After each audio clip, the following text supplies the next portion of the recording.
మందు తాగే అలవాటు ఉన్నోళ్ళు పోతే వైన్స్ పోయి తాగుతారు, లేకుంటే బార్ పోయి తాగుతారు. ఇంత ఇంటికి తెచ్చుకొని తాగుతారు గంతే. ఇంకా ఎక్కడ తాగేటందుకు వీలుండదు.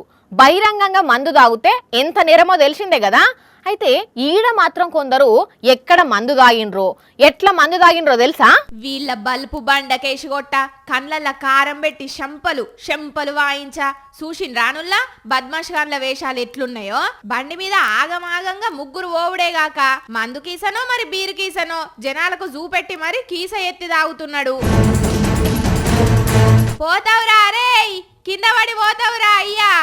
ఏహే వీడెందుకింటాడు, వీడు తాగిందేగాక ముంగడ కూసున్నోనికి తాగమని బతిలాడుతున్నాడు.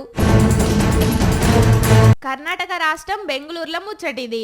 ఇంకా ట్విస్ట్ ఏందయ్యా అంటే బండి మీద కూసొని తాగుకుంటా పోయినోళ్ళు డాక్టర్ చదువు చదివినరాట. మరి గంతగానం చదువు చదివినాక మెంటల్ దిమాక్ ఎందుకు పని చేయలేదో తెలియదు గాని బిజీగా ఉన్న రోడ్డు మీద వీళ్ళ ప్రాణాలకు ముప్పు తెచ్చుకోవడమే గాక మంది ప్రాణాలను పరేషాన్ల పడేసిండ్రు. పోలీసులు కేసు రాసుకొని దేవులాడుతున్నారట. కానీ చూడుండ్రి కొందరి సక్కదనాలు ఎట్లున్నాయో.